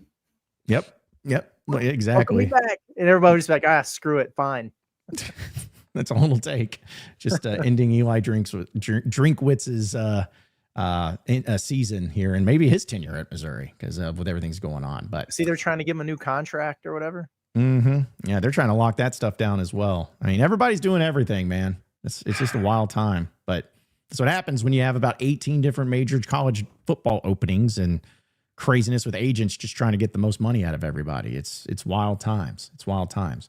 We'll continue to get to your chats and other things too. I want to remind everybody that BetSaracen is the #1 sports betting app in the state of Arkansas for a reason. It's because it's the best. It's the best of the best. And if you check out BetSaracen, you can see all the different specials that they have. They have the promo page. They'll have parlays, double R prop plays, all that great stuff when it comes to Razorback football, basketball. They even do it in the baseball season too with NFL, college football, college basketball, NBA, anything you could possibly want. And the best thing about it is that if you scan that QR code or if you click our link below, it'll take you to download the app. And once you download the app, folks, you use that code InsideAR and you get $125 whenever you bet $25. That's right. You get $125 whenever you bet $25 as long as you scan that QR code or click the link below, download the app and use code InsideAR. it's instantaneous and it's awesome. It's great. It's the best. That's why we love doing business and love hanging out and love being a partner with BetSaracen, because they are the best in the biz. So check it out today. It's the BetSaracen app, Arkansas's #1 sports wagering app. But shout out to guys, I don't know if you saw it, but we're in the BetSaracen social media videos that are going around on sponsored ads. So just saying, you get to see our faces around there having that happen. So let's see a few other chats here too. Steven, appreciate it. He goes, Golesh was my top pick. Plus, we need an active head coach to recruit their players. We don't have a recruiting class and 30 players walking for senior day this week. Yeah. I'll tell you what recruit I want to start with. Byron Brown. Come on down and throw the football for my pig. Yes. Yes, please. How much you think it'll cost? I mean, I'm sure not cheap, but like he also was like a random mid-range 3-star recruit who, had some buzz going into the season, but I don't know if he's like a guy that the entire country is going to offer $4 million to. Yeah. I mean, listen, the Messmaker kid was, this is a little bit different. Well, and also, are we sure the Messmaker kid's going to get $4 million to go to Oklahoma State? Nah. What I know that I saw someone say that the on-3 evaluation or whatever, but it's like, I don't know. He was also a 0-star recruit who had 0 offers 12 months ago, and now he's going to get $4 million to go to Oklahoma State. Well, I don't even know if they have $4 million in the entire city combined. I don't know. What if the Macemaker kid comes to Arkansas anyways and tells his coach, Eric Morris, to kick rocks? I ain't and going to Byron Stillwater. Brown goes to Oklahoma State. Yeah. He's like, I ain't going to go play in no Stillwater. I ain't going to do all that stuff. 6'3", 231. Byron Brown. Man, see, that's a big old boy that could be playing a old quarterback. But last time I checked, it's nice to have somebody that can take some hits when it comes to the SEC. Hey, by the way, we have a scoop from one of our members. I have no clue if this scoop is real, but one of our members, Great. Grayson, says that his buddy plays at South Florida, and he said Golesh would definitely bring Byron Brown. Just talked to him this morning. Well, I think there was also a Woo Pig maybe thrown in there. All right. Well, hey, listen, you heard it here first. He's thrown for 2,800, rushed for 900. He's got 13 rushing touchdowns and 24 passing touchdowns. Yeah, Jesus. He had a good year. I want to say Golesh's first year was his first year as a. Oh man, he got him right there. But I need to hear what he was going to say. I know. So it's like we're just going to sit here and wait until the router resets for him and he comes back online here. But some pretty gaudy stats, though, man. Yeah, it is. Andrew, but you're back. Go ahead. I was just saying that he was. I want to say his first year, Golesh's first year at South Florida, he was the quarterback, and they had a pretty good year. And then he got hurt like 3 or 4 games into last year, and they sucked after he got hurt. But like I think last year he might have done what he's doing this year, but he just got hurt. Right. Yeah. Right. Well, I think that is the case. Because like for him, I was looking at his stats actually when the Golesh stuff started coming out. And it's just funny, guys. I don't know if you find it as funny as I do, but it's amazing to see like, all right, I was expecting looking at his stats being like, okay, so was he at Buffalo beforehand or was he at, New Mexico State? It's like, no, this dude's been at South Florida for 4 years. What a concept. What an incredible concept. And his offer list coming out of high school was nothing like to write home about. Yeah. And even in 2023, man, the dude had 3,292 passing yards and 809 rushing yards with, let's see, how many touchdowns? 26 touchdown passes, 11 rushing touchdowns. Dude was sacked 38 times, though. Holy crap. That was rough. Which, by the way, like, Kurt, you mentioned him staying at South Florida the whole time. Like, I think if he does come with him to where, we're assuming a lot here, we'll say, but if he does come with Golesh to Arkansas, like, I think that's such a big deal because it's like, it's a dude that's been with you the whole time at South Florida. He's been a part of you building that program. He knows the offense. Carrying him with you, like it'd be cool. Say you got like a Felipe Franks type of grad transfer. That's awesome because you get an experienced quarterback. But it's like I think it's valuable to have someone who's been there with you and knows how you like things and can kind of already be that leader in place. Yeah, he's had some big games against good teams this year.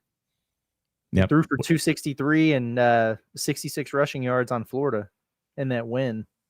So threw for 274 yards and a tutty against Miami. They lost that game, but I would just be curious of like if assuming that Golesh is the guy at Arkansas, like and Lane goes to LSU. Like Ole Miss, like what direction do you even go? I guess it depends on who's available still and everything, but you know, it goes back to the point because, dude, if you get outbid at Ole Miss, if Ole Miss gets Alex Golesh instead, like, and that's what he's waiting on. Well, if they wanted him, they would outbid Arkansas. Let's be clear. 100%. Like, yeah, 100%. It would be brutal, but it happens over and over and over in the portal every year. It happens for Chris Beard. You got outbid for Luke Haas. Like, you're not going to get outbid for Alex Golesh? Like, come on. Well, think about it. Yeah. If Lane Kiffin goes to LSU, Keith Carter is going to become the most brutal. Man. But yes, we agree with you, Andrew. We agree with you. Another super chat here from Andrew, different Andrew, says, I haven't been this optimistic since Bobby Petrino. I had reservations about everyone since. Brett Bielema backed into his Big Ten titles at Wisconsin. Morris already sucked at SMU. Pittman was Pittman. Good hire if true. So, yeah. I mean, again, I think it's, according to our very accurate poll question, the majority of fans would be pretty excited and energized and to see how it goes. So we've recycled the listeners. I can see, like some probably dipped out because it's been a long show and we got new ones popping in and everybody's like, well, he accepted the position 2 hours ago. This is done. What are we talking about? We've got one dude's here. It's like, hey, go listen to this show back when Pittman was hired and hear the excitement. Buddy, we've been here for a year. I was in college. I was in college when Chad Morris was hired, and I was in college when Pittman was hired. Yeah, let's say I was doing the morning rush on ESPN Arkansas during that time. So yeah, let's not get. I can assure you, I did not tell you guys anything about Chad Morris. Yeah, and if I did, there's no record of it anymore. So I was 19 and stoned. Come on. I mean, how do you expect? Daniel's over here saying Shap was just on the buzz, sounded nervous. I don't know, maybe. I've got a few texts about that. Yeah, me too. It's, it's tough when we're live and a bunch of things are happening and I'm sure more information is coming out in real time. So I can't remember who it was. Somebody was fixated for a while. One of our listeners that was like, man, it seems like when one of you's talking, the other two are just like preoccupied doing other things. That's very much the case, at least for me today. Love you guys. And I think I'm following what you're saying, but I'm also like, all right, well, what's going on? Let me do a quick scroll. What's this text message? We want to be as real time as we possibly can. So, man, most of the time I'm just going through the chat and trying to highlight things and see what we're going to bring up next, at least during this segment. Curtis, that reminds me of the way we were acting whenever Nutt got hired. That's pretty good. Yeah. It was a crazy day. Let's see. There's one, I felt like I missed a super chat, but maybe I didn't, because we appreciate everybody who's been hanging out with us here today. And again, nothing official, nothing's been signed, still up in the air, and no national reports, no local reports. The only thing that's been reported, if you see anything, just read it and make sure, because odds are it's just quoting the tweet from Trey Schapp. Like, just remember that. That's the main thing. I'm becoming more and more conflicted about how I want this to play out, because there's a sick part of me that wants the chaos. I hear you, because same a little bit, but that would be horrible, bro. That'd be. I really want this coach though at this point. So obviously, yes. I know we talk about our previous job a lot, but what has really accelerated a lot of this is Hog Sports running the story that says, "Oh, there's a report that says he's accepted the position." A lot of people are citing 24/7 Sports, and that is not what 24/7 Sports said, but they purposely dressed it up so that you would think that. Big J journalist background here. But that's kind of one of the things you could do if you get the scoop or you confirm the report or whatever, you put the story out there and you roll with it. But if it's from somewhere that you deem credible, you can still put it out there. You cite it in the title as report in big capital letters. And then in your lead, you put, hey, this is who is reporting this. And then whether or not you've confirmed it. And that's exactly what they did there. And a lot of people are aggregating that tweet. And so I get it when people are coming in there like, what do you mean? Is he the new head coach? What do you mean? Did this happen hours ago? Look at the internet. What's wrong with you guys who stream on YouTube every day? No, we do. We know what's going on here. Mm-hmm. Yeah, we try our best to keep up with it, at least. Try our best. We're not discounting KJ Jackson, by the way. There's just, who knows if he's going to stick around for the new coach, and it's hard to say. I like KJ Jackson. He did some good things. If he sticks around, I will be a huge KJ Jackson guy, and we'll gladly be like, hey, let's make this thing work. Yeah, I just want whoever the new coach is to get the quarterback they want. Like, I don't care who it is. Like, I just want the ones that they want, not who gets told that they need. So we'll continue to get to our chats and discussion, folks, here on the show. We want to remind everybody that Hickey and Hole Law is the official law firm of us here at Inside Arkansas. We know divorce and custody cases are far, far, far too important to try and face alone. So let Hickey and Hole Law provide you with persistent and diligent representation to help guide you through the entire process. It's a foundation of a strong attorney-client relationship. It's always built on honesty and trust. And Hickey and Hole Law prides themselves on building relationships with their clients by providing the honest, principled advice and representation. They know every case that they take is going to be important, and they strive to give one each of the utmost time that they can and care that it deserves. So have Hickey and Hole help you out. They have offices across the entire state of Arkansas, whether it's Fayetteville, Fort Smith, Little Rock, or Mena. You can call them today at 479-434-2414. That's 479-434-2414. Or you can check out their website at hickeyandhole.com. It's Hickey and Hole Law. Things are about to get better. All right, in case you're just joining us, folks, again, not official that Alex Golesh is the next head coach at Arkansas. Just some things coming out. And I guess it's kind of funny. So, like, we'll go live again if it becomes official after how many days? Like, if it's like on Sunday, it becomes official. Yeah. I guess we have to go live. But if it like... If it comes official at 2:02, we'll probably go live again today. Yeah, that's kind of what I was thinking, because it's like some people are going to say, well, you guys just went live. I was like, well, yeah, but that wasn't official. That was the unofficial one. This is the official one. So, no matter what, we're going to be going live whenever the big news hits. Because Trey, appreciate the super chat, even goes, need a live if it comes out that he's not the coach. Absolutely. We will be going live for that. I mean, like, this one is, a lot of people are tuned in here. That would be record breaking. Yeah. Like that would top the cowl. Like, and it would be one to where we just maybe not even talk. I wish we could do it. We should set up one of those things like they do, like video game streamers, where you could just have the chat get, like, if you give a super chat, it reads it in a voice. I'm like, let's just do that and give our reactions to that, because that would be better content than what we could talk about. I agree, Curtis, that it would probably maybe get close to that cow record, but with the Gus Miles on has now been named the head coach, would that top that one as the most viewed stream? Yeah. Dude, we're in here. I'm just telling you right now, if we're in here doing a Gus Miles on has been hired at Arkansas stream, y'all are going to really need to, like, someone needs to come in and, like, proof my house, like, make sure that I don't have anything that I can harm myself with. Man, just, again, just not the fact that it could be manifesting it just makes me feel very, very odd and gross. But like, would that one be worse? Like, if it, or Petrino? Like, as far as just reactions, if it was like Petrino's named the head coach, you think Malzahn would be worse? Crazy enough, like, this is going to sound stupid.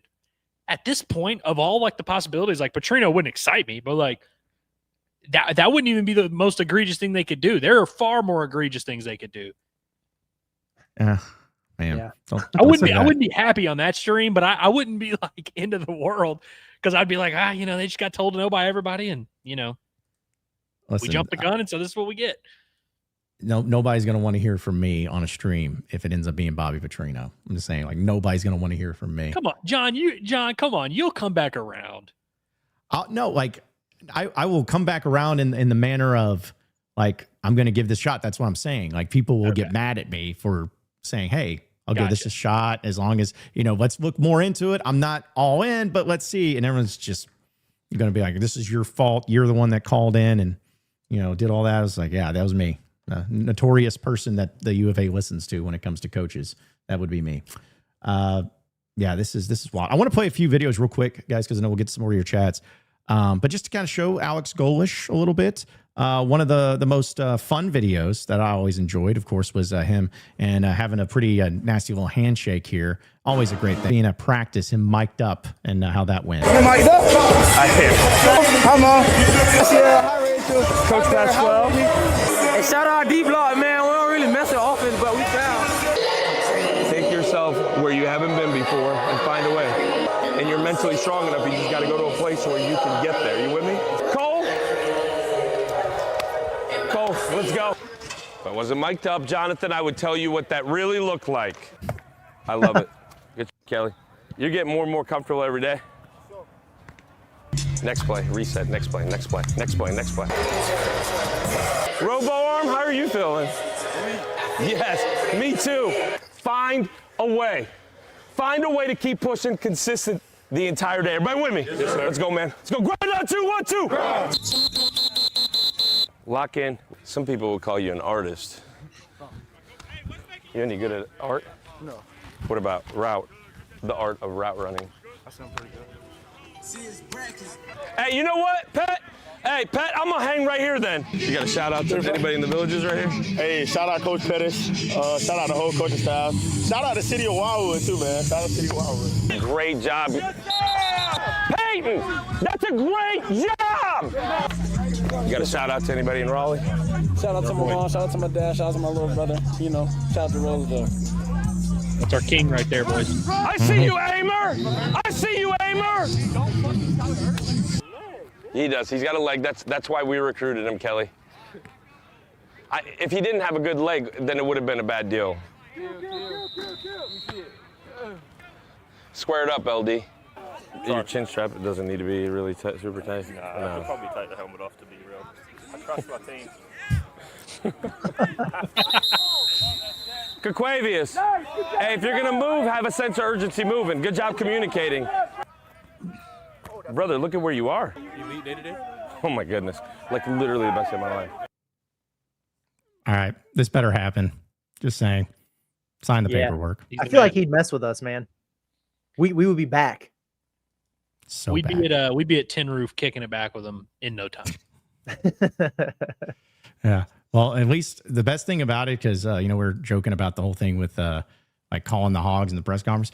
You probably wouldn't have to teach him because I'm sure his wife has already probably taught him. At least I would hope so. That would be disappointing. If he had a terrible hog call back, bro, your wife like grew up a Razorback fan. And if you don't nail this, that's a tough look. It's a really tough look. Now that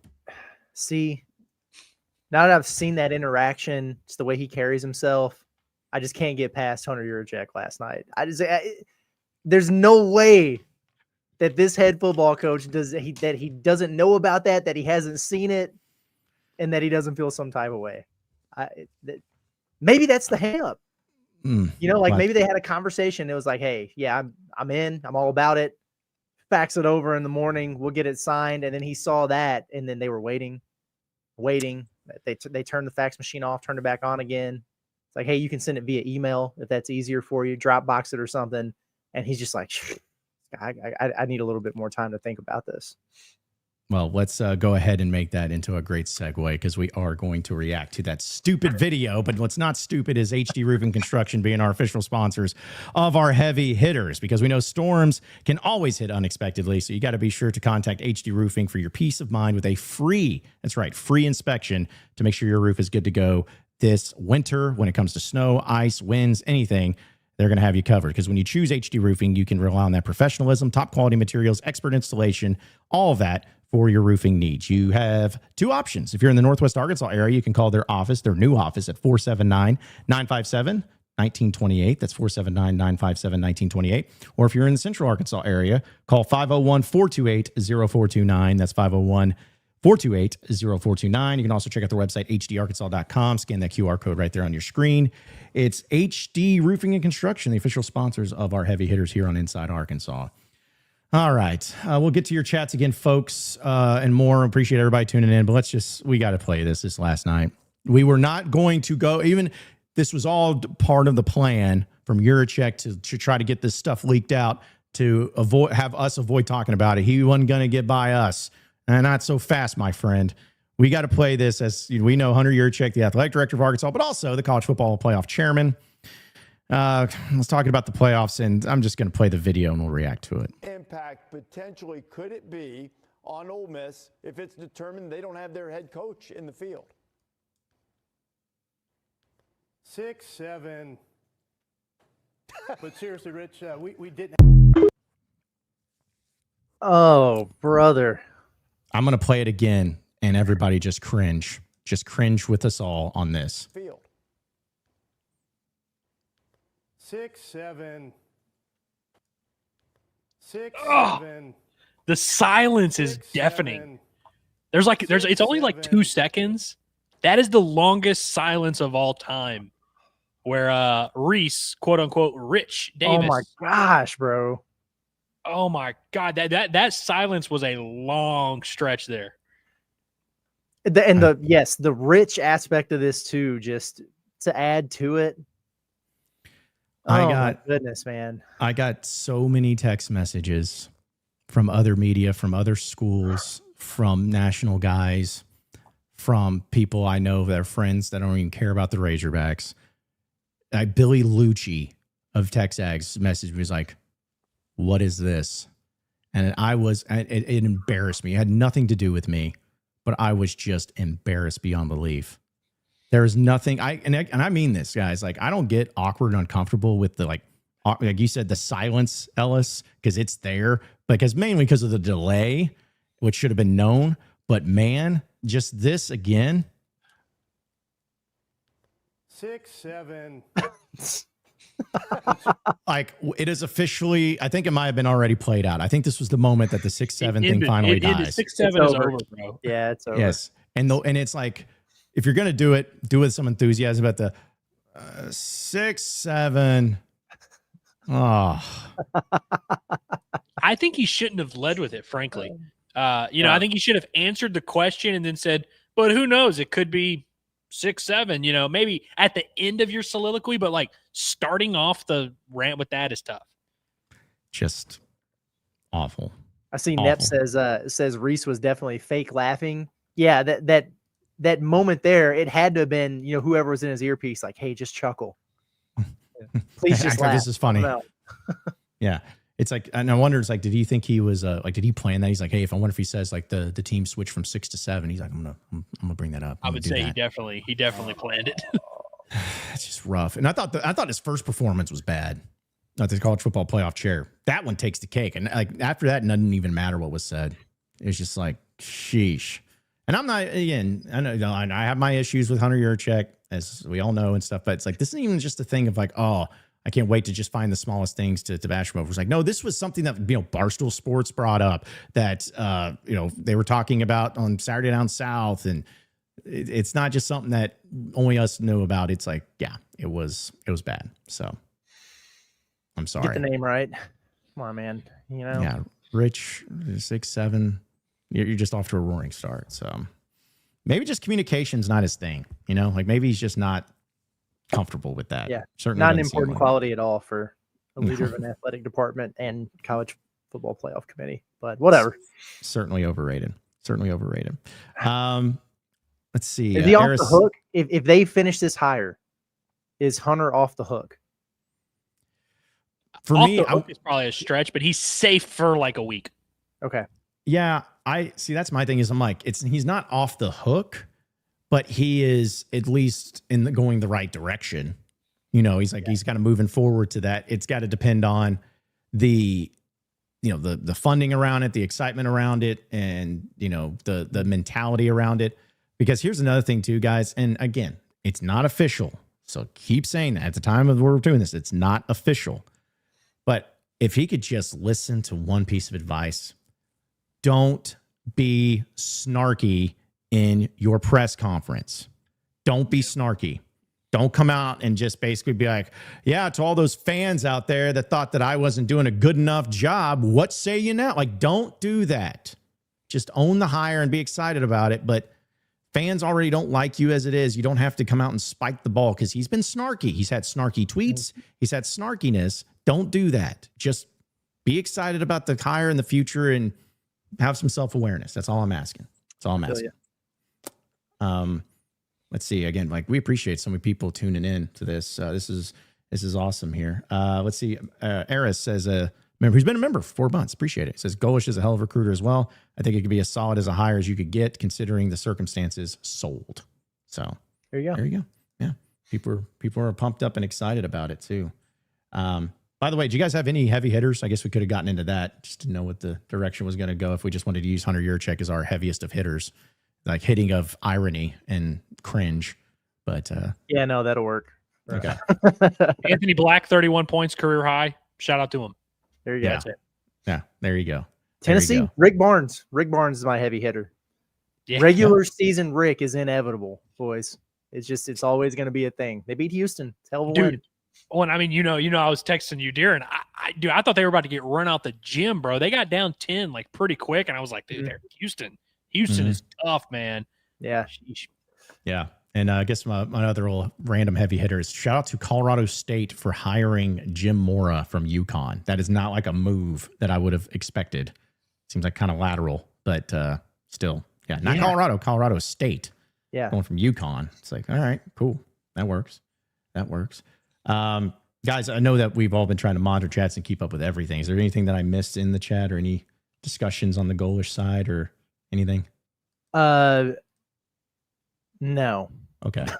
Just want to make sure. I don't think so. I think we've kind of covered it, and then it's much more of a split crowd in here than it is on the socials, like with the polls, I feel like.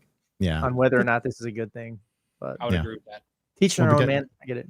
Yeah. Well, like I've always said, like the reason we go live not at the moments of just like, oh, a win. It's like, no, we go live when the emotions are at the highest, good or bad, because that's when people are going to go and find things. And when they're going to be, if they're pissed, they're going to go find things to rant about. If they're happy, they're going to go find things to rant about too. But the final one I just want to bring up too is Filthy Tom came here and says in his USF introductory press conference, they pronounce it Golesh. I assume that's how that pronunciation is. So Golesh. Golesh. Oh, sorry. But all right. Well, guys, in that case, any final thoughts before we roll out of here, only to probably have another live stream whenever this becomes official? Nope. I get the feeling that this will not be the last you see of us today. At least me and you, John. So that's right. I was just about to say, I was like, dude, I would really appreciate if they would just let me sprint down to Arkadelphia real quick. Get settled. You have to get on your phone, Ellis, and like in the car and just while you're driving. I have thought about that, and I actually think I would if that's what it takes. Like I would do that. But good Lord, man, I actually, believe it or not, I actually think that this will be our last live stream today. I think it's going to be a little minute before we get some clarity. But regardless, I hope everyone stays safe during this time period. Safe travels if you're traveling for Thanksgiving, whatever. We got a big holiday coming up. We won't see you guys until late tomorrow night. So look forward to that. But also, I said before, I want to reiterate, if you're not excited about Alex Golesh, perfectly fine. We're not here to tell you you're wrong or that you have to be.